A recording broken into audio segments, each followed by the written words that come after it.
Hey everybody, welcome back. And this is working with Booleans in the operators and methods unit of Module 0.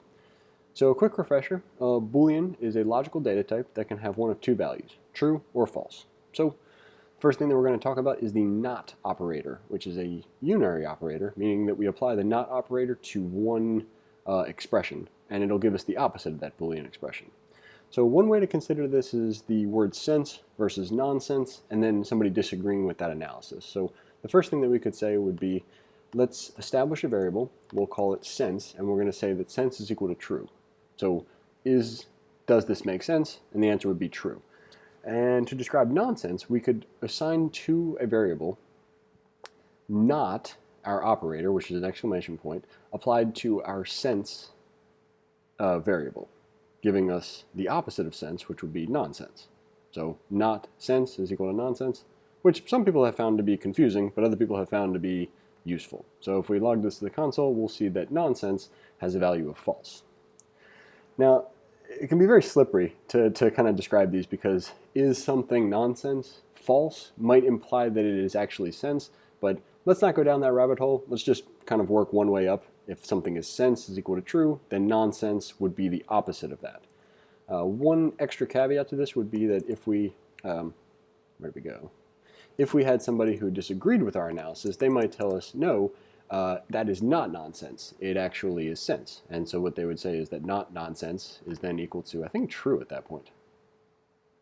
But all you really want to be able to take away from this is that if I have a value, either true or false, I can apply the not operator to give me the opposite of whatever that is. That's pretty much the long and short of it. There's other ways that you can use the not operator that we'll get into kind of after the prep course, but for now we don't really need to worry about that. Well, hey, let's mess with it. So one of the things that we could do is we could say variable result is equal to not 0. And I think if we console.log result, we should get something like, yeah, true. And what that basically is that this 0 is something called a falsy value. There's like 6 falsy values. I think we're going to go into those at the end of this section, and if not, we'll get into them in the conditional section. So pretty much don't worry about that. For now, all we need to remember is that not is the operator. It gives us the opposite of a Boolean value. So using that, I'm also going to start reading out the entire question. It's a very good habit for someone to get into in your position, which is to say somebody watching this video. So we are going to complete a function that takes in a Boolean parameter and returns the opposite. Below are examples of the code running, assuming that you will have completed the described function. So what I'm going to do is I'm going to copy all of this and take it over to Replit.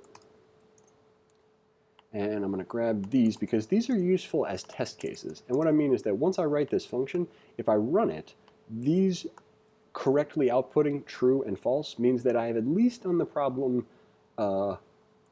to a certain level correct. Now, it might not be the case that I've done everything that the problem requires, but I've done at least 2 test cases worth. So if I have an input that's a Boolean and I want to return the opposite, I'm going to use the return keyword, apply the not operator to the input Boolean, hit run, celebrate with friends, and jump back and put this into the input window.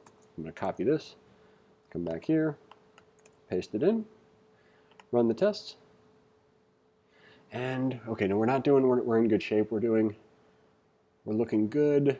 That is a sufficient result. Okay, cool. So hopefully we'll get better at those. Thanks for watching, and we'll see you in the next video.